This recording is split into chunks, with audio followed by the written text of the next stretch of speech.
Hello everyone, welcome back to my YouTube channel. तो आज मैं लाई हूँ आप सभी के लिए केमिस्ट्री। ओके, तो जिसका था आपको बेसब्री से इंतज़ार, वो घड़ी आ गई। ठीक है, वो घड़ी है आपकी BCSCT 133। यानी कि इसके 2 लेक्चर मैं ऑलरेडी अपलोड कर चुकी हूँ, तो जिसने नहीं देखा है यार वो देख लो जाके। ठीक है, तो चलिए स्टार्ट करते हैं हम यहाँ से। थर्मोकेमिस्ट्री देखो, बेसिकली आप जो इसमें पढ़ते हो ना, इस कोड में, वो क्या पढ़ते हो आप? थर्मोडाइनमिक्स के बारे में पढ़ते हो। आपको पता है थर्मोडाइनमिक्स में आप क्या चीज़ें यहाँ पे पढ़ रहे होते हो, राइट?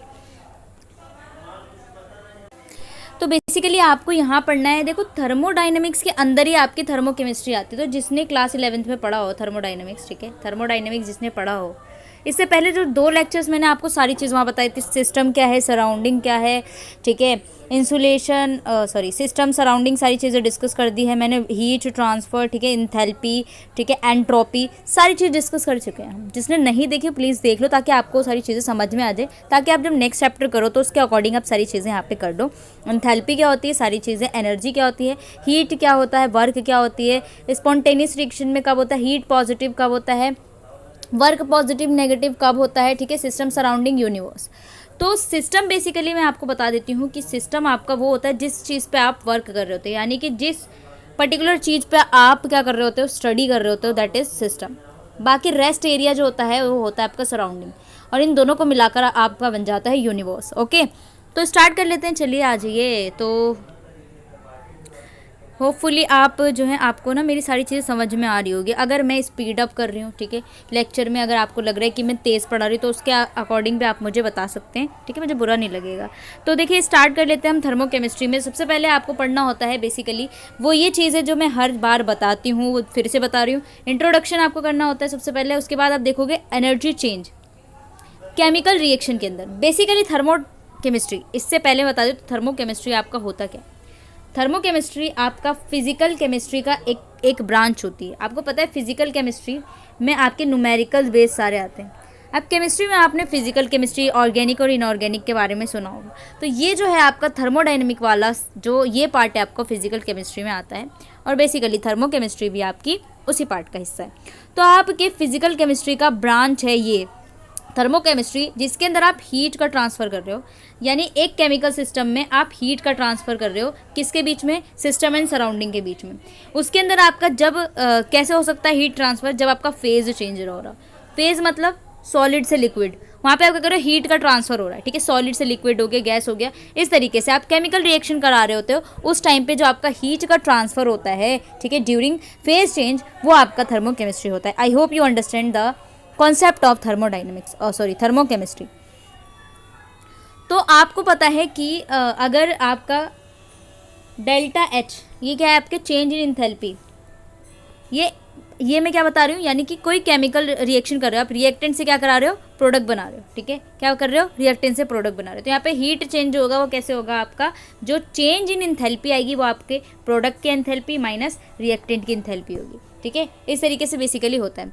अब यहाँ पे हम बात करेंगे आपका इंट्रो के बाद आपको पढ़ना है एनर्जी चेंजेस, केमिकल रिएक्शन में कैसे एनर्जी चेंज हो रही है, ठीक है, कैसे एनर्जी चेंज हो रही है, बेसिकली वो पढ़ेंगे आप। फिर हीट चेंज को कैसे मेज़र करते हैं केमिकल रिएक्शन में, फिर कैलोरीमेट्री आप पढ़ोगे, enthalpy of reaction, thermochemical equations, standard enthalpy change. तो ये आपका होता है ना चेंज फॉर रिएक्शन। अब एक आता है ये आपका जो हो गया ना, ये रिएक्टेंट के लिए हो जाता है। रिएक्शन में आपका आर जो होगा रिएक्शन के लिए हो जाता है कि चेंज इंथैल्पी, वो भी स्टैंडर्ड। अगर ये टुपुक्की लग गया ना, यानी कि H नॉट, ये आपका स्टैंडर्ड के लिए। फिर रिलेशन पढ़ना है आपको delta R you and delta R H, ये आपका इंथैल्पी और इंटरनल एनर्जी। तो यू जो है आप पहले बेसिकली पढ़ के आ चुके हो, ये आपकी इंटरनल एनर्जी होती है। उसके बाद आप देखोगे standard enthalpy formation and determination, यानी कि स्टैंडर्ड इंथैल्पी ऑफ फॉर्मेशन, यानी एंथैल्पी ऑफ फॉर्मेशन क्या होता है, एंड डिटर्मिनेशन। फिर आप देखोगे enthalpy of formation, enthalpy of reaction, direct determination देखोगे फॉर्मेशन का। देन उसके बाद आपको पढ़ना है इनडायरेक्ट डिटर्मिनेशन, काफ़ी कुछ है इसमें। इंथैल्पी चेंज देखोगे टाइप्स ऑफ रिएक्शन में, यानी डिफरेंट टाइप्स रिएक्शन होंगे, उसके अंदर कैसे कैसे आपका इंथैल्पी चेंज हो रहा है। फिर इंथैल्पी चेंज देखो कंबशन रिएक्शन। कंबशन रिएक्शन आपका होता है जब आप क्या कराते हो? कंबशन करा रहे होते हैं। Enthalpy change in dissolution and dilution, dilution कराते हो, उस टाइम पे क्या होता है? एंथैल्पी चेंज कैसे होती है। देन यहाँ पे पढ़ना है टेम्परेचर डिपेंडेंस, आपका किरचॉफ इक्वेशन पढ़ना है। Then bond enthalpy estimation and enthalpy of reaction, फिर बॉन्ड एंथैल्पीज देखना है, enthalpy of reaction from bond enthalpy से कैसे करोगे वो आपका करना है। Then summary and terminal question with answers.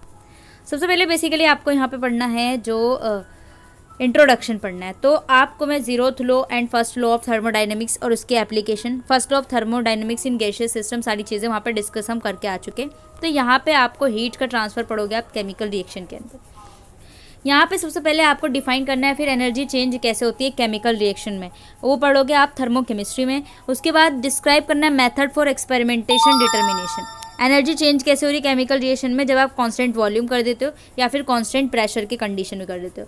फिर यहाँ पे सिग्निफिकेंस देखना है internal energy of reaction, change in internal energy of reaction, change in enthalpy of reaction, ठीक है। फिर रिलेशन देखना है इन दोनों का और प्रॉब्लम बेस्ड क्वेश्चंस होंगे इसके पास, वो करना है। काफ़ी इंपॉर्टेंट चैप्टर है और बहुत ही ज़्यादा थोड़ा सा लॉन्ग भी चैप्टर है। स्टैंडर्ड एंथैल्पी ऑफ फॉर्मेशन देखोगे सब्सटेंस में, उसके बाद मेथड डायरेक्ट डिटर्मिनेशन भी करना है। Standard state for reactant and product लिखना है फिजिकल स्टेट्स के अंदर। फिर आपको पढ़ना है ये हेस लॉ। हेस लॉ जो होता है आपका constant heat summation and explain its significance, ये इंपॉर्टेंट है आपका, हेस लॉ आता है पेपर में, ठीक है। फिर इंथैल्पी ऑफ डिफरेंस रिएक्शन पढ़ना है using enthalpy of formation end of reactant and product. फिर इंथैल्पी ऑफ कंबशन पढ़ना है, इंथैल्पी ऑफ कंबशन देखोगे वैल्यू को डिटरमाइन करने के लिए। ये सारी चीज़ें आपको पढ़नी है। सबसे पहले एनर्जी चेंज, केमिकल रिएक्शन में सबसे पहले एनर्जी चेंज कैसे होता है। बेसिकली आपको थर्मोडाइनमिक्स में, मैंने थर्मोकेमिस्ट्री में जो एक चीज़ बताई है कि हीट का ट्रांसफर हो रहा है। हीट ट्रांसफर बेसिकली आपके एनर्जी चेंज कैसे हो रहे हैं केमिकल रिएक्शन में। तो आपको पता है कि दो टाइप की आपकी केमिकल रिएक्शंस होती है, एक होती है एंडोथर्मिक, एक होती है एंडोथर्मिक। थोड़ा ब्लैंक स्लाइड लेते हैं यार, ये आपकी ब्लैंक स्लाइड, ठीक है, ईजी टू यूज़। तो आपकी एंडोथर्मिक होती है। एंडोथर्मिक का मतलब हीट को एब्जॉर्ब करना हो गया, एंडो मतलब कि एब्जॉर्ब करना, हीट एब्जॉर्ब हो रही है। तो ऐसी रिएक्शन जिसमें हीट एब्जॉर्ब हो रही हो, ठीक है।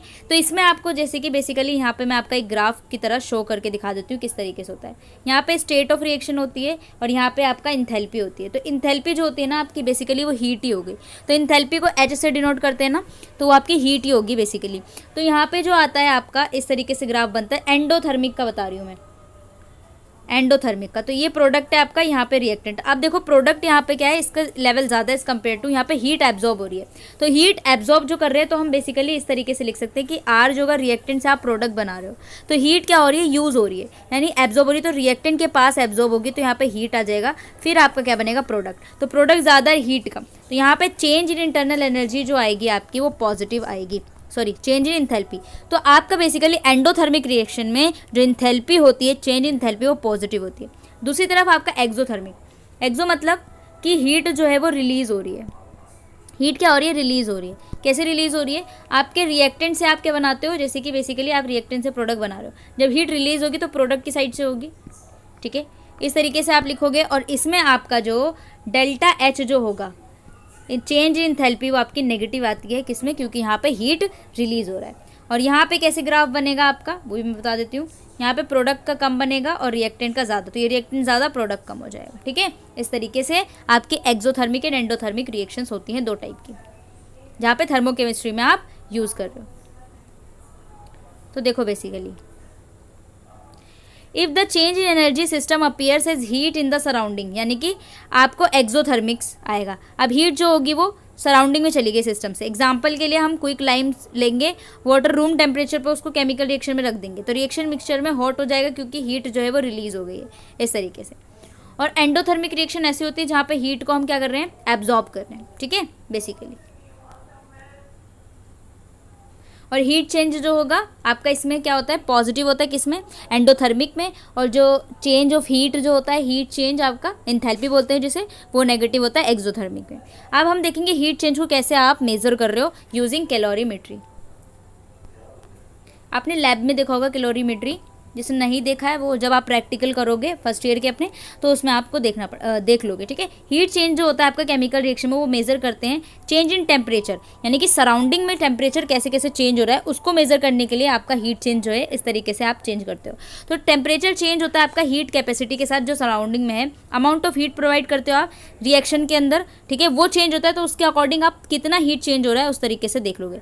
तो टेक्निक जो यूज़ की जाती है ताकि हम हीट को मेज़र कर पाएँ, that technique is known as calorimetry. और ये एक टाइप का वेसल होता है, इसके अंदर रिएक्शन परफॉर्म की जाती है। वो रिएक्शन जिसके अंदर परफॉर्म की जाती है उसे कैलोरीमीटर कहते हैं, ठीक है। क्या कहते हैं? कैलोरीमीटर। अब यहाँ पे देखो, a reaction under constant volume, अगर आप कांस्टेंट वॉल्यूम कंडीशन में कोई रिएक्शन करा रहे हो क्लोज्ड वेसल में, तो उसे हम बॉम्ब कैलोरीमेट्री कहते हैं। तो यहाँ पे आपको कांस्टेंट वॉल्यूम में जो कराई जाती है ना, आपके दो कंडीशन में होता है, अंडर कांस्टेंट वॉल्यूम में और कांस्टेंट प्रेशर में, ठीक है। यानी दो टाइप की रिएक्शन दो कंडीशन में कराई जाती है कैलोरीमेट्री का। आप क्या करोगे? हीट चेंज को मेजर करोगे। एक होगा कांस्टेंट वॉल्यूम, दूसरा होगा कांस्टेंट प्रेशर में। तो अगर आपका अंडर कांस्टेंट वॉल्यूम कंडीशन में हो रहा है तो वो आपका बॉम्ब कैलोरीमीटर में होगा। सबसे पहले जो आप करते हो, पहली कंडीशन, आप हीट चेंज को मेजर कर रहे हो, वो भी कांस्टेंट वॉल्यूम में, ठीक है। क्या कर रहे हो? कांस्टेंट वॉल्यूम में। चलिए यहाँ पे हम एग्जाम्पल ले लेते हैं किस तरीके से आप करोगे। तो एग्जाम्पल लिया हमने कंबशन लिया ऑर्गेनिक कंपाउंड का, जो आप हीट को मेजर कर रहे हो बॉम्ब कैलोरीमेट्री से। अभी मैंने आपको बताया बॉम्ब कैलोरीमेट्री का यूज़ कैसे करोगे, आपका कांस्टेंट वॉल्यूम जब होगा, ठीक है। क्या होगा? कांस्टेंट वॉल्यूम होगा। जब कांस्टेंट वॉल्यूम पे आप क्या कर रहे हो? हीट को मेजर कर रहे हो, तो उसमें आप यूज़ करोगे बॉम्ब कैलोरीमेट्री का। बॉम्ब कैलोरीमेट्री में डबल वॉल्ड कंटेनर होता है, जहाँ पे रिएक्शंस जो होती है वो क्वांटिटी ऑफ वाटर पे डिपेंड करती है, उसको हम क्वांटिटी ऑफ वाटर कहते हैं। कंटेनर आपका जो होता है वो इंसुलेटेड होता है सराउंडिंग से, और थर्मोमीटर उसके अंदर फिट होता है। एक स्टीयर भी लगा होता है इग्निशन सिस्टम के लिए। बॉम्ब जो होता है उसके अंदर क्या होते हैं? क्वांटिटी ऑफ रिएक्टेंट होते हैं, एंड ऑक्सीजन गैस भी होती है, और प्रेशर लगाया जाता है उसमें, ठीक है। फिर कंबशन स्टार्ट हो जाएगा, यानी कि रिएक्शन होगा किससे? ऑक्सीजन से रिएक्शन होगा। तो कंबशन करोगे ऑर्गेनिक कंपाउंड का, उसमें जो रिएक्शन होगी वो उसके पास एक्सेस ऑफ ऑक्सीजन होगा, जिससे माइनर एक्सप्लोजन आ जाएगा वेसल में, क्योंकि रिएक्शन जो होगी वो आपकी बॉम्ब है, यानी कि माइनर से ऐसे एक्सप्लोजन आ जाएगा, क्योंकि वहाँ पे ऑक्सीजन की प्रेजेंस ज़्यादा हो गई, तो बॉम्ब सा टाइप होगा, दैट इज बॉम्ब कैलोरीमेट्री। अब हीट लिबरेट होगा इस प्रोसेस में, ये आपको देख सकते हो कि किस तरीके से है, ठीक है। बॉम्ब है, कैसे इनलेट लगा हुआ है। अब हीट जो होगी वो लिबरेट होगी इस प्रोसेस में, और लॉस हो जाएगी सराउंडिंग में वाटर, सराउंडिंग वाटर से लॉस हो जाएगी कैलोरीमेट्री। अब यहाँ पे टेम्परेचर इंक्रीज कर दिया है यहाँ पे। दूसरे शब्दों में अगर हम कहें कि एनर्जी रिलीज हुई है कंबशन रिएक्शन में in the form of heat, तो यहाँ पे बेसिकली आपका हुआ क्या है कि एनर्जी रिलीज कर दी गई है। क्या कर दी गई है? एनर्जी रिलीज कर दी गई है इन द फॉर्म ऑफ आपका क्या? हीट की फॉर्म में। कंबशन प्रोसेस आपने किया, एब्जॉर्ब किया कैलोरीमेट्री से इसका कंटेंट ने। कैलोरीमेट्री डिजाइन किया जाता है नो हीट और mass lost surrounding, we can say that system calorimetry जो कि आपकी वो आइसोलेटेड होती है। तो आइसोलेटेड सिस्टम, आपने ओपन सिस्टम क्लोज सिस्टम पढ़ा था, आइसोलेटेड सिस्टम आपका कैलोरीमेट्री होती है, यानी कि आप आइसोलेटेड सिस्टम का यहाँ पे यूज़ करते हो। तो कैलोरीमेट्री आपका आइसोलेटेड सिस्टम है। तो यहाँ पे बेसिकली होगा क्या, ना ही हीट आपका यहाँ पे सराउंड करेगा, यानी हीट ना चेंज होगा ना मास का चेंज होगा, ठीक है, कोई भी चीज़ नहीं। तो यहाँ पे टेम्परेचर इंक्रीज किया हुआ, क्योंकि रिएक्शन जो हो रही है वो सेंसिटिव थर्मोमीटर की वजह से हो रही है। थर्मोमीटर लगाया गया है, तो यहाँ पे इसीलिए टेम्परेचर इंक्रीज किया गया है। हीट कैपेसिटी के साथ हुआ है, तो ये अमाउंट ऑफ हीट लिबरेट कर रहा है इस रिएक्शन में। तो कैसे इसको डिटरमाइन करेंगे वो हम देखते हैं। तो देखो कैलोरीमीटर में कैसे आइसोलेटेड सिस्टम है आपका। आइसोलेटेड मतलब no heat change, no matter change. तो यहाँ पर देखिए बेसिकली हम कैसे देखेंगे, आइसोलेटेड सिस्टम है, आइसोलेटेड में कोई भी हीट जो है ना ही मैटर चेंज हो रहा है। तो आपका जो क्यू कैलोरीमीटर यानी हीट ऑफ कैलोरीमीटर होगा माइनस क्यू ऑफ रिएक्शन होगा। माइनस क्यों? क्योंकि आपकी जो है हीट वो रिलीज कर रही है, यानी आपका एक्सोथर्मिक प्रोसेस है। तो मैंने आपको बताया था कि हीट चेंज जो होता है वो नेगेटिव होता है। तो कैलोरीमीटर का Q is equal to minus Q reaction, ठीक है, माइनस क्यू रिएक्शन। और आपने पढ़ा होगा कि Q एट कांस्टेंट वॉल्यूम, यानी हीट जो होता है कांस्टेंट वॉल्यूम में C डेल्टा T होता है, ठीक है, heat capacity into change in temperature. तो यहाँ पे आपका ये जो कैलोरीमीटर के लिए कैसे लिखोगे, आपका Q calorimetry, C calorimeter, delta T, ठीक है, that is the reaction. Okay, अब यहाँ पे आपको दिया हुआ है सारी चीज़ें, क्या मैं इसको एक बार डिस्कस कर दूँ यार? कर देती हूँ, चलो।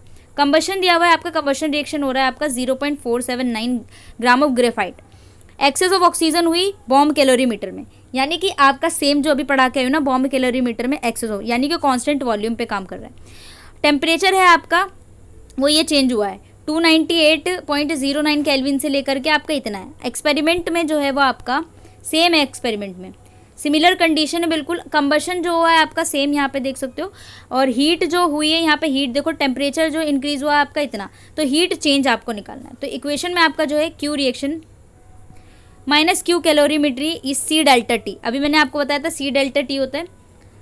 जैसे ही डेल्टा टी जो हो आपको दिया हुआ है वो 298, यहाँ पे डेल्टा टी कैसे निकालोगे, जो टेम्परेचर चेंज हुआ है 298 299 में से करोगे तो आपका इतना टेम्परेचर आ जाएगा। अब वैल्यू जो है यहाँ पे बेंजोइक का देखोगे, हीट कैपेसिटी कैसे होगा आपका, सी जो होता है हीट कैपेसिटी निकालोगे क्यू अपॉन डेल्टा टी होता है, यानी क्यू कितना रिएक्शन में आपने लगाया है वो रिएक्शन की वैल्यू यहाँ पे दी रखी है एरी, और कितना आपका क्या है टेम्परेचर चेंज आया, इस तरीके से आप निकाल लोगे, फिर क्यू रिएक्शन यहाँ पे आपको मिल जाएगा कंबशन रिएक्शन में। Okay, so that is the process of determining the heat capacity. अब हीट चेंज देखोगे आप कांस्टेंट प्रेशर पे कैसे निकालोगे, यहाँ पे हम देखेंगे। तो यहाँ पे हीट चेंज होगा वो आपको करना है कांस्टेंट प्रेशर पे। कैसे करोगे आप कांस्टेंट प्रेशर पे, ये बहुत ही ज़्यादा सिंपल मेथड है, यहाँ पे भी देखोगे। Insulated stirrer foam cup thermos flask लगा होता है आपके कैलोरीमीटर पे। Calorimeter with stirrer and a thermometer. आपको पता है कैलोरीमीटर जो प्रोवाइड करता है एक स्टीयर जो होता है मिक्सिंग के लिए किया जाता है। थर्मोमीटर है जो कि टेम्परेचर को मेज़र करेगा। रिएक्टेंट को मिक्स करोगे आप कैलोरीमीटर में और टेम्परेचर चेंज होगा, और रिएक्शन को मेज़र करोगे थर्मोमीटर की हेल्प से। ठीक है, इंसुलेशन होगा, नो सिग्निफिकेंट हीट चेंज, यहाँ पे कोई भी चेंज नहीं आ रहा सराउंडिंग्स में। तो कैलोरीमीटर और इसका कॉन्टेंट रिएक्टेंट एंड प्रोडक्ट होगा। यहाँ पे आइसोलेटेड सिस्टम में आप कैसे करोगे, तो बॉम्ब कैलोरीमीटर आपका इसी तरीके से सेम होगा और माइनस क्यू रिएक्शन होगा।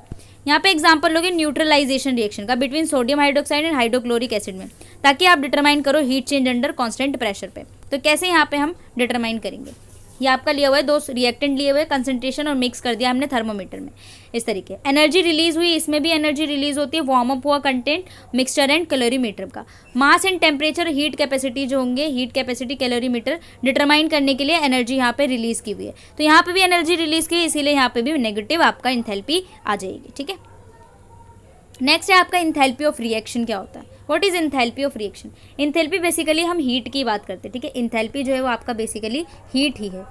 पेन इज़ नॉट वर्किंग यार, दूसरा पेन बनाया आज मैंने, स्टाइलस पेन। ठीक है, अगर आपको चाहिए ना कैसे बनाते हैं तो मुझे बता देना, मैं भी बनाना सिखा दूंगी आपको। ठीक है ना, आ जाओ। इंथैल्पी ऑफ रिएक्शन क्या होता है अब देखेंगे हम यहाँ पे। तो मेजॉरिटी ऑफ केमिकल रिएक्शन जो आपकी परफॉर्म की जाती है ना, वो किस कंडीशन में की जाती है आपकी, बेसिकली कांस्टेंट प्रेशर की कंडीशन में की जाती है। हीट चेंज जो होगा वो इंथैल्पी चेंज को ही कहते हैं। हीट चेंज का मतलब इंथैल्पी ही चेंज है। मैंने आपको बताया कि जो इंथैल्पी है वही आपकी हीट है। तो अगर हीट चेंज हो रही है ना, तो इसका मतलब क्या, इंथैल्पी भी चेंज हो रही है। तो यहाँ पे कैसे करोगे, enthalpy change associated with the chemical reaction is term as enthalpy of reaction. अगर इंथैल्पी चेंज हो रही है केमिकल रिएक्शन में तो उसे इंथैल्पी ऑफ रिएक्शन कहेंगे। इसको हम कैसे डिनोट करते हैं, delta R H. R basically किसके लिए, रिएक्शन के लिए, एच किसके लिए, इंथैल्पी के लिए, डेल्टा किसके लिए, चेंज के लिए। Okay, R signify reaction and delta always refers to change in physical quantity. ठीक है, फाइनल माइनस इनिशियल होता है चेंज। किसी में भी चेंज आ गया, डेल्टा लग गया, इसका मतलब final minus initial. Delta T यानी temperature change, temperature final temperature minus initial. Delta H यानी कि इंथैल्पी चेंज, डेल्टा यू यानी कि इंटरनल एनर्जी चेंज। तो इस तरीके से होता है आपका। डेल्टा आर एच क्या है, इसको हम देखेंगे। तो सिंप्लीफाई कैसे करेंगे, आपने एक रिएक्टेंट से एक प्रोडक्ट बनाया। ठीक है, आ जाओ। हमें पता है रिएक्टेंट से प्रोडक्ट बनाते हैं, तो reactant and product respectively initial state पर है, फाइनल स्टेट पर है।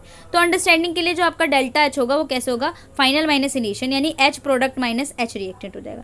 ये प्रोडक्ट में से आप क्या कर रहे हो, रिएक्टेंट को माइनस कर रहे हो। इस तरीके से आपका क्या होगा, चेंज इन इंटरनल, जैसे कि मैंने अभी आपको बताया था एंडोथर्मिक रिएक्शन में और एक्सोथर्मिक रिएक्शन में। नाउ जनरली हम यहाँ पर डील करेंगे, सिंगल रिएक्टेंट ले लेते हैं। देखो, अरे क्या है, पेन नहीं चल रहा। सिंगल प्रोडक्ट, ठीक है, एक सिंगल रिएक्टेंट से सिंगल प्रोडक्ट बनाया आपको। तो इंथैल्पी जो है इनिशियल एंड फाइनल स्टेट का, वो सम ऑफ इंथैल्पी जो रिएक्शन स्टार्ट हुई है जो मिली है। ठीक है, यानी सम ऑफ एच प्रोडक्ट्स, यानी जो आपका प्रोडक्ट है minus sum of reactant. Mathematically आप जब सम लिखते हो तो आप सिग्मा से डिनोट करते हो, आपने पढ़ा होगा मैथ्स में। तो ये इस तरीके से लिख के दिखा दिया। ओके, तो थर्मोकेमिकल रिएक्शन क्या होता है अब हम इसमें बात करेंगे। आ जाओ। तो फेमिलियर केमिकल रिएक्शन जो होता है आपने देखा होगा, सिंबॉलिक रिप्रेजेंटेड सारे स्टोकियोमेट्रिक कोफिशिएंट वगैरह। Physical state of reactant and product reaction को कैसे जनरली आपको इंडिकेट करना होता है। एग्जांपल के लिए यहाँ पे देखो, thermochemical equation of the combustion of methane. अब आपको पता है कि मीथेन का कंबशन कैसे करते हैं। ये CH4 आपका मीथेन है गैस, और इसमें कंबशन कर रहे हैं CO2, यानी कि आपका यहाँ पे वाटर है, तो यहाँ पे जो है नेगेटिव क्यों, क्योंकि ये आपका जो है वो क्या है, एक्सोथर्मिक प्रोसेस है ये। ठीक है, एक्सोथर्मिक है, इसीलिए इसका डेल्टा आर एच जो होता है ना, heat of reaction of enthalpy, enthalpy change in enthalpy of reaction. तो ये आपका जो होता है वो बेसिकली क्या है, मैं खा क्यों रही हूँ, एक मिनट, सॉरी मैं भूल गई थी कि मैं पढ़ा रही हूँ ना, तो खा नहीं सकती। ओके, तो चलो फिर से स्टार्ट कर लेते हैं, बाद में खाऊंगी मैं। थर्मोकेमिकल इक्वेशन में आपका स्पेसिफिक मीनिंग देखेंगे, इसको कैसे एक्सप्लेन करोगे आप। तो the chemical part of equation 1 mole of methane 1 mole of methane gas react with 2 mole of oxygen to give 1 mole of carbon dioxide. ठीक है, ये जो आपके लगे हैं ना, ये इसमें कुछ नहीं लगा, 1 मोल हो गया मीथेन, और इसके आगे ऑक्सीजन के आगे 2 लगा है ना, 2 मोल होता है ये। ओके, जिसको नहीं पता उसके बारे में बता रही हूँ, बाकी आप सब बहुत ज़्यादा फैमिलियर हैं इन सब चीज़ों से, तो इस तरीके से मैं आपको बता रही हूँ। थर्मोकेमिकल रिएक्शन बेसिकली ऐसी होती है। फिर आपको जो चेंज लिखना होता है ना, यहाँ पे इंपॉर्टेंट फीचर देख लेते हैं आपका, एंथैल्पी चेंज रिएक्शन का गया, ये रहा। अब यहाँ पे इंपॉर्टेंट पॉइंट्स देखेंगे थर्मोकेमिकल इक्वेशन के बारे में। ठीक है, पहला तो मैंने बताया 1 मोल बन गए, यानी कि एक आपका रिलीज हो गया। तो गैस जो हो रहा है लिक्विड से जितने भी मोल में बन रहे हैं, यहाँ पे माइनस साइन जो होता है वो एनर्जी निकाल लिया, इसका मतलब माइनस साइन जो आपका लगा वो एक्सोथर्मिक रिएक्शन है, पहले ही बता चुकी हूँ मैं। बहुत सही। दूसरा पॉइंट क्या है यहाँ पे, इसीलिए तरीके से कंबशन रिएक्शन और कई सारी यहाँ पे चेंज ऑफ फैक्टर दिया हुआ है। ठीक है, अनदर इंपॉर्टेंट एक्सपेक्ट है थर्मोकेमिकल इक्वेशन का कि specify state of the reactant and product. ठीक है, स्टेट एंथैल्पी चेंज कौन से स्टेट में चेंज हो रहा है आपका, गैस से लिक्विड, लिक्विड से गैस, इस तरीके से इसे स्टेट ऑफ रिएक्शन कहते हैं। ठीक है, थर्ड जो इंपॉर्टेंट फीचर है थर्मोकेमिकल इक्वेशन जो होता है, if you reverse the equation, अगर हम कर देते हैं तो प्रोडक्ट से रिएक्टेंट बनेगा, तो साइन जो होगा वो रिवर्स हो जाएगा। ठीक है, तो साइन जो होगा एंथैल्पी का वो रिवर्स हो जाएगा, यानी कि बेसिकली आपने रिएक्टेंट से प्रोडक्ट से रिएक्टेंट बना देते हो, तो यहाँ पे जो चेंज होगा आपका एंथैल्पी वो भी चेंज हो जाएगा उसका साइन। तो देखो यहाँ पे नेगेटिव नहीं है जी। ठीक है, नेक्स्ट पार्ट है आपका standard enthalpy change for a reaction. Enthalpy change for a reaction, अब देखो we have seen about enthalpy change, आपने पढ़ लिया है फिजिकल स्टेट पे रिएक्टेंट कैसे यूज़ कर रहे हो आपका प्रोडक्ट बनाने के लिए। एंथैल्पी चेंज जो होता है वो डिपेंड करता है फैक्टर्स पे भी, वो फैक्टर्स हम यहाँ पे देखेंगे। आ जाओ, फिजिकल स्टेट सबसे पहला, solid liquid gas the proper allotropic form of solid, reactant and product का जो आपका स्टेट है फिजिकल स्टेट उस पर डिपेंड करता है, गैस है, लिक्विड है, या क्या है। कोई भी अगर एंथैल्पी चेंज हो रहा है, प्रेशर है, किस पे कौन सा कितना प्रेशर लग रहा है, टेम्परेचर कितना है, कंसंट्रेशन क्या है, कोई भी रिएक्शन के लिए। तो the specification of parameter list above enthalpy change more reliable problem if we compare data different temperature pressure पे अगर हम कंपेयर करते हैं तो एक न्यू पैरामीटर आता है जिसे हम बोलते हैं, आ जाओ जी, स्टैंडर्ड एंथैल्पी चेंज। अगर हम कंपेयर करते हैं डिफरेंट टेम्परेचर प्रेशर्स को, यानी कि अगर हम ये सारी चीज़ें भी कंपेयर करने लग गए हैं, उसको हम बोलते हैं, एक न्यू पैरामीटर आपका आता है स्टैंडर्ड एंथैल्पी चेंज। इसको कैसे डिफाइन करेंगे, the standard enthalpy change is defined as the enthalpy change for a reaction which the reactant and product are their standard state. यानी कि अगर रिएक्टेंट एंड प्रोडक्ट आपका एक स्टैंडर्ड स्टेट में आ जाए, ठीक है, तो as delta R H not, not जो लगा वो इसका मतलब स्टैंडर्ड है। ठीक है, not the raise the need define the standard state. तो ये जो रेजेस लगा हुआ है, यानी कि जो नॉट लगा है, that is the define the standard state. तो standard state for a reactant and product different physical state होंगे, वो कैसे होंगे यहाँ पे हम देख लेते हैं। तो सॉलिड सब्सटेंस के लिए जो होगा स्टैंडर्ड स्टेट आपका, वो प्योर क्रिस्टलाइन सब्सटेंस है, प्रेशर उसका 1 बार होना चाहिए, टेम्परेचर जो होगा वो आपका टेम्परेचर ऑफ इंटरेस्ट। ठीक है, यानी प्रेशर 1 बार होगा तो आपका वो स्टैंडर्ड सॉलिड हो जाएगा स्टेट का। स्टैंडर्ड स्टेट ऑफ कार्बन जो होगा वो आपका 298 ये जितना टेम्परेचर आपका ग्रेफाइट टिन जो होगा वाइट फॉर्म का होगा। स्टैंडर्ड स्टेट अगर हम लिक्विड सब्सटेंस के लिए तो प्योर लिक्विड होना चाहिए, प्रेशर 1 बार होना चाहिए, टेम्परेचर ऑफ स्टेट कितना हो जाए, इसका एग्जांपल आपको दिया हुआ है। अगर आपका स्टेट आपका गैशियस है, उसमें आइडियल गैस होना चाहिए, pressure 1 bar, temperature of interest, example के लिए आपका नाइट्रोजन लिया हुआ है जिसका 298.15 केल्विन टेम्परेचर है। ऑक्सीजन एलिमेंट के लिए जो आपका मोर स्टेबल होता है 298.15 पे, और एलोट्रोपिक फॉर्म जो आपका ओजोन है वो स्टैंडर्ड स्टेट में। इस तरीके से आपका स्टैंडर्ड लग जाता है, यानी कि स्टैंडर्ड टेम्परेचर एंड प्रेशर पे। स्टैंडर्ड टेम्परेचर एंड प्रेशर वो होता है कि आपका स्टैंडर्ड टेम्परेचर रूम टेम्परेचर होता है 298 केल्विन, स्टैंडर्ड प्रेशर जो होता है आपका 1 बार होता है, राइट। अब आपको डेल्टा आर यू यानी कि change in internal energy of reaction and change in enthalpy in of reaction, R जो लिखा है वो बेसिकली रिएक्शन के लिए लिखा हुआ है। इनके बीच में क्या रिलेशनशिप है वो हम बात करेंगे, ठीक है। तो कैसी है इनकी रिलेशनशिप, टॉक्सिक है या फिर मोहब्बत वाली, वो हम बात करेंगे इसमें। आ जाओ जी, बात कर लेते हैं। तो you have learn the energy change, आपने पढ़ा है केमिकल रिएक्शन में एनर्जी चेंज हो रहा है, उसको हम मेज़र करते हैं कांस्टेंट वॉल्यूम में, और वो आपका बॉम्ब कैलोरीमीटर में होता है। अंडर कांस्टेंट प्रेशर में भी देखोगे वो आपका delta R you delta R H जो होता है वो रिएक्शन के लिए होता है। रिलेशनशिप देखेंगे, आ जाओ। जनरलाइज कोई केमिकल रिएक्शन आप करा रहे हो, कैसे A+B से आप C+D बना रहे हो, जो ये छोटा छोटा है ना वो ये है मोल्स हैं इसके, ठीक है, यानी कि ए का मोल स्मॉल ए, बी का मोल स्मॉल बी, सी का मोल स्मॉल डी। ये देखो यहाँ पे गलत लिख दिया, इस कैपिटल सी होना चाहिए था। तो थर्मोडायनेमिक पैरामीटर इनिशियल स्टेट आपका रिएक्टेंट है, फाइनल स्टेट आपका प्रोडक्ट है।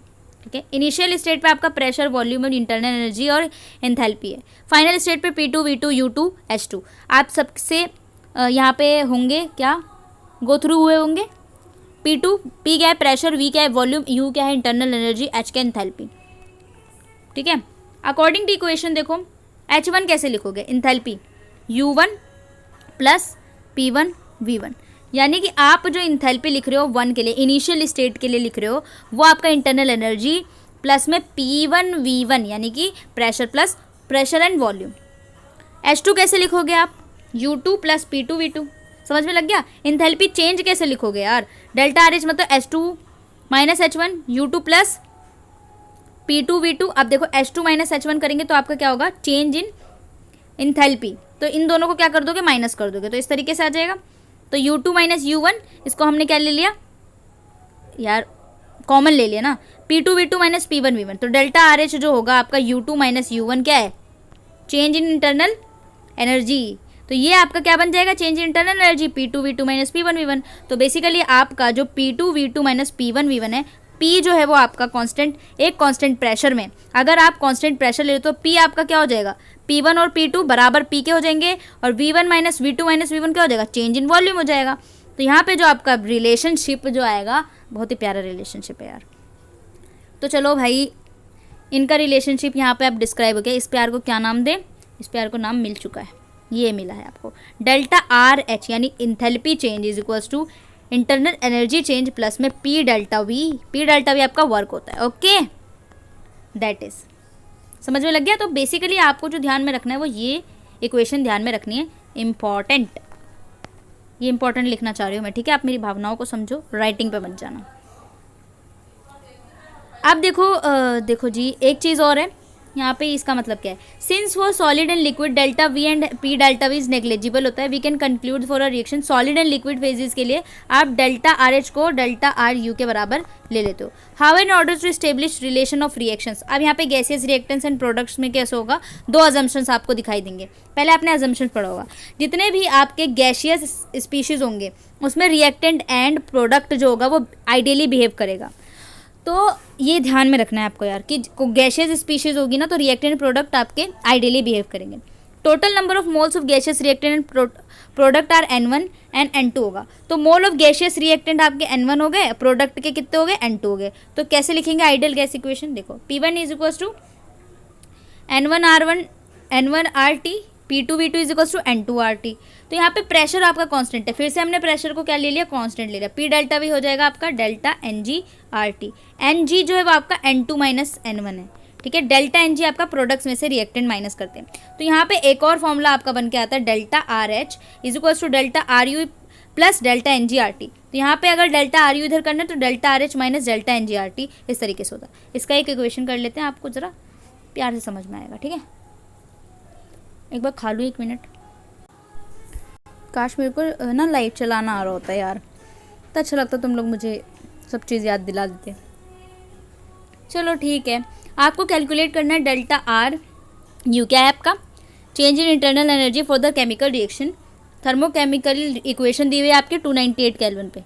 कैसे देखोगे, यहाँ पे देखो आपको रिएक्शन दिया हुआ है, ये आपका क्या है, 2 वाटर के मॉलिक्यूल है, यानी 2 मोल्स ऑफ वाटर है गैशियस स्टेट में। अगर सॉलिड हुआ तो आपको नेग्लेक्ट कर देना, यानी उसको आप नहीं देखोगे। ठीक है, आ जाओ। तो यहाँ पे आप समझा रही हो यार कैसे करना है। 2 moles of water, sorry H2 and oxygen बने, इसका डेल्टा RH दिया हुआ है, देखो इतना है, इस रिएक्शन में इतना है, इस रिएक्शन में इतना। देखो गैसेज है, तो यहाँ पे सारा कैलकुलेट करना है। सबसे पहले बेसिकली आपको क्या निकालना है, डेल्टा NG। डेल्टा NG जो होता है वो आपका प्रोडक्ट्स में से रिएक्टेंट को माइनस करना है। फर्स्ट वाली इक्वेशन देखो, प्रोडक्ट के कितने मोल है, N जो होता है ना बेसिकली, डेल्टा NG क्या है आपका, N2 माइनस N1 है, यानी प्रोडक्ट वाला जो आपका N है, मोल है, उसमें से आपको रिएक्टेंट का मोल माइनस करना होगा। तो डेल्टा NG निकल जाएगा। ओके, डन है जी। फॉर्मूला तो ये होता है ना, delta RU is equals to delta RH, निकालना ये है, डेल्टा RH दिया हुआ है, डेल्टा NG और RT तो आपको पता ही है। ठीक है, कांस्टेंट होते हैं दोनों, और टेम्परेचर भी आपका 298 दिया हुआ है। तो यहाँ पे देखो 2 मोल्स H हैं और 1 मोल किसके हो गए, ऑक्सीजन के, तो 3 मोल हो गए आपके प्रोडक्ट में, तो N2 आपका कितना हो गया 3। यहाँ पे 2 मोल किसके हो गए आपके वाटर, तो यानी कि N1 कितना हो गया 2 हो गया। तो पहला वाला आप कैसे निकालोगे 3 - 2, 3 - 2 1। तो यहाँ पे कैसे निकालोगे, delta R U is equal to delta R H कितना दे होगा 483 माइनस डेल्टा एन जी कितना निकल गया आपका 1। आर को पता है आपका गैस कांस्टेंट है 8.314 होता है इसका, 298 केल्विन इसका टेम्परेचर है, तो आप इस तरीके से निकाल लोगे, निकल गया। दूसरा भी सेम करना है आपको। अब यहाँ पे देखो दूसरे में यहाँ पे 2 है और इधर भी कितने हो गए 2, तो आपका 0 हो जाएगा डेल्टा एन जी, तो 0 डेल्टा एन जी चला गया यहाँ से। और फिर आपको डेल्टा आर यू निकालना है, डेल्टा आर एच की वैल्यू रखो, ये आर की वैल्यू रखो, टेम्परेचर रखो, निकल जाएगा। सेम इसी में भी करना है, गैशियस वाले सारे लेने हैं, ठीक है। इस तरीके से आपका हो जाएगा बच्चों, ओके। चलो जी, आई होप यू अंडरस्टैंड। उसके बाद आपको करना है स्टैंडर्ड एंथैल्पी ऑफ फॉर्मेशन क्या होता है और इसकी डिटर्मिनेशन। एंथैल्पी ऑफ फॉर्मेशन क्या होता है बेसिकली, इसके बारे में बात करेंगे। I hope you understand. तो यहाँ पे आपको देखना है कि आपका स्टैंडर्ड एंथैल्पी ऑफ फॉर्मेशन क्या होता है। तो स्टैंडर्ड एंथैल्पी ऑफ फॉर्मेशन देखो, अगर फॉर्मेशन आए तो हम F लगा देंगे H0, एंथैल्पी है तो H0, स्टैंडर्ड है तो नॉट लगा देंगे। ऑफ अ कंपाउंड डिफाइन करेंगे, चलो standard enthalpy of a reaction of the formation of compound from its element in their standard state. तो स्टैंडर्ड स्टेट में होता है, हमको पता है कि अगर H0 लग गया यानी कि जो आपका एंथैल्पी ऑफ फॉर्मेशन यानी कि फॉर्म हो रहा है वो एक स्टैंडर्ड स्टेट में हो रहा है। स्टैंडर्ड एंथैल्पी ऑफ फॉर्मेशन जो होता है वो एलिमेंट आपके स्टैंडर्ड स्टेट में होते हैं आर 0 बाई डेफिनेशन, ठीक है। फॉर एग्जाम्पल के लिए आपका एंथैल्पी ऑफ फॉर्मेशन वाटर जो है वो लिक्विड स्टेट में, तो कैसे रिप्रेजेंट करोगे इसको, तो आपको पता है H2 जो होता है H2 प्लस O2 से आपका बन गया H2O। तो हमेशा जो आप हीट ऑफ फॉर्मेशन लिखोगे ना, एंथैल्पी चेंज ऑफ फॉर्मेशन, उसमें आपकी केमिकल इक्वेशन हमेशा बैलेंस्ड होनी चाहिए। तो आपका देखो यहाँ पे हाफ लगा दिया ऑक्सीजन, क्योंकि यहाँ पे ऑक्सीजन क्या 1 है, पर यहाँ पे आपका आधा ऑक्सीजन, यहाँ पे 2 ऑक्सीजन है, यानी आधा करोगे तो आपका इस तरीके से बैलेंस इक्वेशन आपको शायद करनी आती हो, मैं मान के चल रही हूँ। यहाँ पे एंथैल्पी ऑफ फॉर्मेशन जो है वो आपका ये दिया हुआ है। तो यहाँ पे देखो नॉट जो लगाया हुआ है वो स्टैंडर्ड स्टेट के लिए लगाया है, एफ जो लगाया हुआ है वो फॉर्मेशन के लिए, और इस तरीके से आपका 1 मोल ऑफ हाइड्रोजन गैस से आप रिएक्ट कर रहे हो हाफ मोल ऑफ ऑक्सीजन से, तो आपको 1 मोल ऑफ लिक्विड वाटर मिल जाता है स्टैंडर्ड स्टेट में।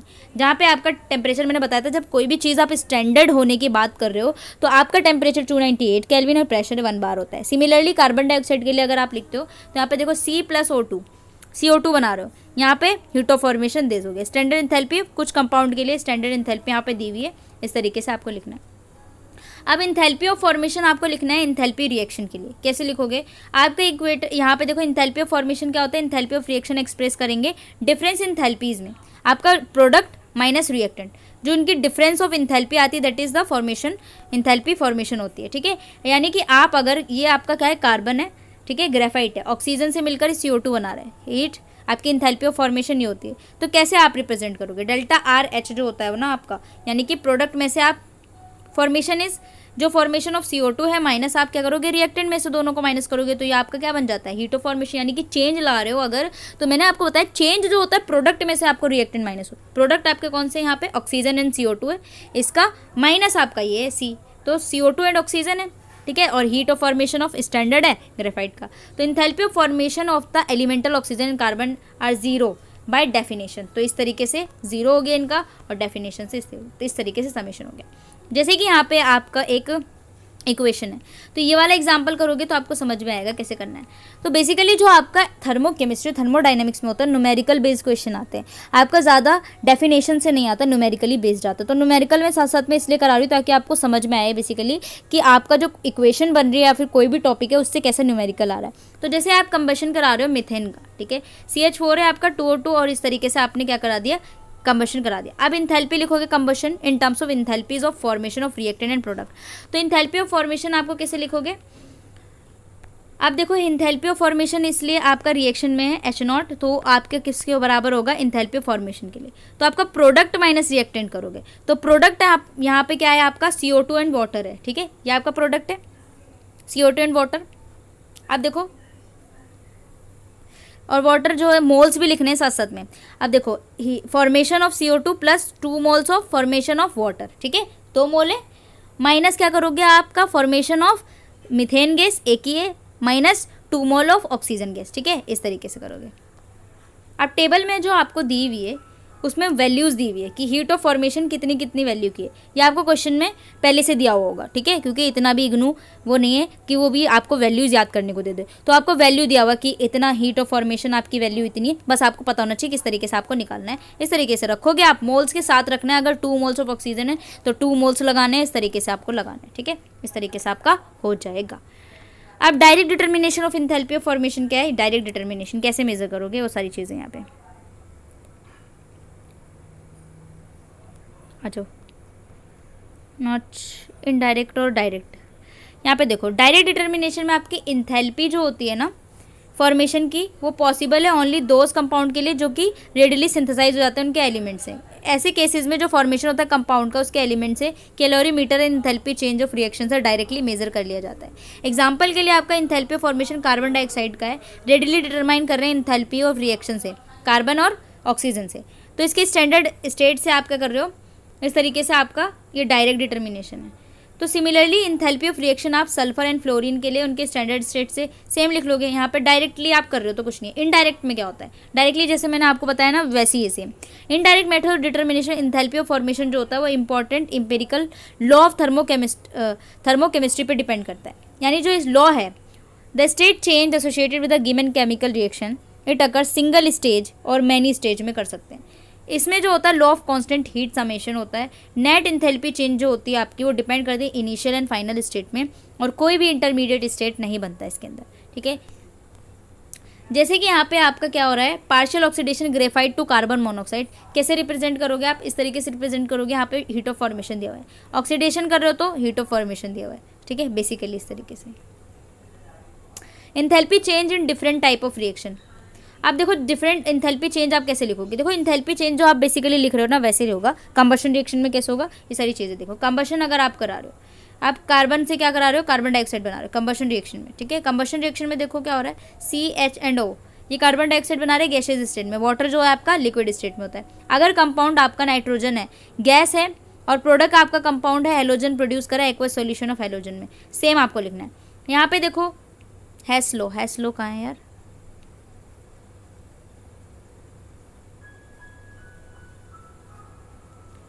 हैस्लो आपका इंपॉर्टेंट है यार, ये देखो ये आपका जो मैंने बताया था वो आपका हैस्लो है। Hess's law is that thermochemical equation added and subtract हो सकती है लाइक एलजेब्रिक इक्वेशन की तरह। तो ऐड और सब्ट्रैक्ट होना आपका हैस्लो बताता है, ठीक है। आ जाओ, इंथैल्पी चेंज कंबशन रिएक्शन में कैसे करा रहे हो, हैस्लो के अकॉर्डिंग आपको कराना है। जैसे कि आप यहाँ पे क्वेश्चन देखो, देखो ये इतना ज़्यादा इंपॉर्टेंट नहीं, आप कंफ्यूज हो जाओगे। इक्वेशन से करते हैं, इंथैल्पी ऑफ फॉर्मेशन मीथेन कर रहे हो उसके एलिमेंट से हैस्लो लगा के। तो आपको इंथैल्पी ऑफ फॉर्मेशन पता है कैसे लिख रहे हो, आपका C से क्या बना रहे हो, मीथेन बना रहे हो, enthalpy of formation of methane. तो यहाँ पे आपने पढ़ा कि direct determination of enthalpy formation methane का पॉसिबल नहीं होता है। तो यहाँ पे हम इक्वेशन को आइडेंटिफाई करेंगे। सबसे पहला कार्बन और ऑक्सीजन, कार्बन डाइऑक्साइड बना रहे हो, H2 वाटर से वाटर बना रहे हो, फिर इनको इंथैल्पी ऑफ फॉर्मेशन इस तरीके से लिखो। दो इक्वेशन को आपको एक साथ लिखनी होती है। तो CH4 किधर है आपका, प्लस में 2 ऑक्सीजन, ठीक है, CH4 प्लस में 2 oxygen and CO2 and water, ठीक है, CO2 एंड वाटर, ये आपके 2 मोल्स बनते हैं। यहाँ पे फॉर्मेशन यानी कि फॉर्म करते हो, 2 रिएक्शन को एक साथ जोड़ के जो बनाते हो ना उसको फॉर्मेशन कहते हैं, enthalpy of formation. Dissolution and dilution में क्या होगा वो आपको पढ़ना है। देखो इसके आगे वाला जो है ना फॉर्मेशन ऑफ इंथैल्पी का, यार मैं थोड़ा सा और इसको अच्छे से बताना है, बिकॉज़ ये आप अगर नहीं समझोगे ना तो फिर आपको ढंग से समझ में नहीं आएगा। तो एक इक्वेशन मैं ना एक नोट में लिख के लाऊंगी आपका कि किस तरीके से फॉर्मेशन कराई जाती है एक इंथैल्पी, हैस लॉ के अकॉर्डिंग वाला, ठीक है। तो हैस लॉ वाला जो है मैं आपको कल कराती हूँ। इसमें आपका हैस लॉ बचा है, हैस लॉ के बाद आपका क्या होता है, टेम्परेचर डिपेंडेंस। आप देखो किरचॉफ इक्वेशन से, किरचॉफ इक्वेशन से भी आपका मैं आपका यहाँ पे एग्जाम्पल करा दूंगी। बॉन्ड इंथैल्पीज़ करना है आपको। बॉन्ड इंथैल्पी जो होता है प्रोडक्ट या रिएक्टेंट में से कैसे माइनस करते हैं, वो सारी चीज़ें आपकी बॉन्ड इंथैल्पी होती है। 2 बॉन्ड्स के बीच में कैसे हो रही है, 3 बॉन्ड्स के बीच। फिर आपका ये चैप्टर डन हो जाएगा। फिर नेक्स्ट जो हम करेंगे ना वो चैप्टर है आपका, वो मैं कल ही इसी में स्टार्ट कर दूंगी। Second and third law of thermodynamic जो है ना, इसके बाद वाला मैं इसी में स्टार्ट कर दूंगी ताकि आपको ईजी रहे, ठीक है। तो ये वाला चैप्टर मैं नेक्स्ट वाला जो कराऊंगी उसमें आधा ये रह गया और बाकी वो एक साथ हो जाएगा, ठीक है। तो चलिए मिलते हैं नेक्स्ट में, जब तक के लिए bye bye and take care. और बाकी आपका आता रहेगा साथ साथ में, ठीक है। बस मैं प्रोवाइड करा रही हूँ ताकि जो स्टूडेंट मेरा वेट कर रहे थे यार वो कम्प्लीटली ना वेट करे। ये समझाने का मेरा यही पर्पस है कि अगर आप क्वेश्चन कर रहे हो तो प्लीज़ उसको ढंग से करके आओ। इसलिए मैं अच्छे से समझा रही हूँ यार, वरना मैं एक शॉट में भगा सकती हूँ, पूरा चैप्टर करा सकती हूँ, ठीक है। इसलिए बस मैंने आपको समझाने के लिए, क्वेश्चन आएगा यहाँ से आता है, तो इसीलिए मैं इतने अच्छे से इसमें टाइम देकर करा रही हूँ, ठीक है। बाकी मिलते हैं नेक्स्ट में आपका, और नेक्स्ट तो आता ही रहेगा, ठीक है। Bye bye and good night also, bye.